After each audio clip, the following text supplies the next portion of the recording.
Hi అండి, good morning. వైశాఖ మాస పురాణము 2వ అధ్యాయము కథ ప్రారంభ.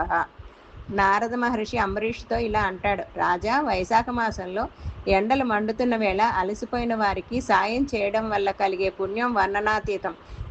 దీనికి నిదర్శనంగా ఒక కథ చెప్తాను. పూర్వం ఒక అడవిలో ఒక క్రూరమైన వేటగాడు ఉండేవాడు. అతను జంతువులను హింసిస్తూ అడవి గుండా వెళ్లే ప్రయాణికులు భయపెట్టి దోచుకుంటూ ఉండేవాడు. ఒకసారి వైశాఖ మాసంలో మిట్ట మధ్యాహ్నం వేళ ఎండలు నిప్పులు చెరుగుతున్నాయి. ఆ సమయంలో ఒక వృద్ధ బ్రాహ్మణుడు దారి తప్పి ఆ అడవిలోకి వచ్చాడు.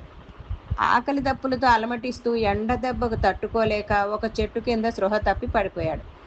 అదే దారిలో వెళ్తున్న వేటగాడు ఆ బ్రాహ్మణ్ణి చూశాడు. మొదట అతన్ని దోచుకుందామనుకున్న ఆ వృద్ధుడి దీనస్థితి చూసి ఆ వేటగాడి మనసు కరిగింది. వెంటనే తన దగ్గర ఉన్న చల్లని నీటిని ఆ బ్రాహ్మణుడి ముఖంపై చల్లి నోట్లో పోశాడు. తన దగ్గర ఉన్న తాటి ఆకుతో అతనికి విసిరి చల్లని గాలిని అందించాడు. ఆ కొద్దిపాటి సేవకు బ్రాహ్మడు తేరుకున్నాడు. ఆ బ్రాహ్మడి ఆశీర్వాదం వల్ల మరియు పవిత్రమైన వైశాఖ మాసంలో చేసిన జలదానం వల్ల ఆ వేటగాడిలో ఒక్కసారిగా మార్పు వచ్చింది. అతని మనసులో ఉన్న క్రూరత్వం నశించి తన తప్పును తెలుసుకుని జ్ఞానిగా మారాడు. వైశాఖంలో నీరు ఇవ్వడం కంటే కేవలం దాహం తీర్చడం కాదు, అది ఒక ప్రాణాన్ని నిలబెట్టడం. పురాణాల ప్రకారం ఈ మాసంలో ఎవరైతే చలివేంద్రాలు ఏర్పాటు చేస్తారో వారు చేసే ప్రతి నీటి చుక్క దానము ఒక అశ్వమేధ యాగం చేసినంత పుణ్యంతో సమానం.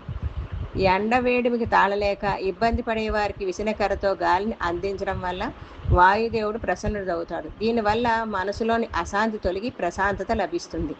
సూర్యతాపం నుండి రక్షించడానికి గొడుగు దానం చేయడం వల్ల పితృదేవతలు శాంతిస్తారు.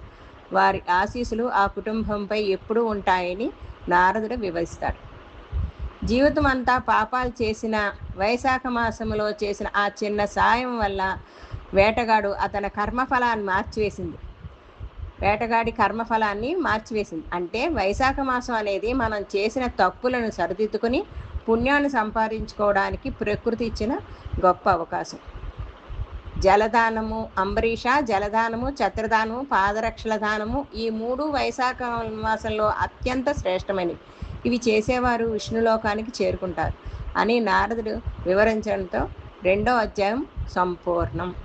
ఈరోజు అధ్యాయం పూర్తయ్యాక ఎవరికైనా మజ్జిగ లేదా చల్లని పానీయం అందించడం ఉత్తమం. సర్వేజన సుఖినో భవంతు. సమస్త సన్మంగళాని భవంతు. నిత్య శ్రీరస్తు. నిత్యమంగళాని భవంతు.